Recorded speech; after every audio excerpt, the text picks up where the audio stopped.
Welcome back to my channel. In today's video, I'll be showing how to make rainbow pepper sauce. I got inspired about the name of this sauce from a fellow YouTuber. It is called rainbow pepper sauce because it is a combination of different colors. It is so tasty and delicious. You can use it to eat your yam, plantain, chicken, fish, or anything you like.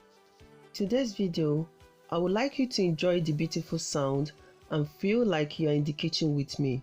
Stay tuned and find out how I make this pepper sauce.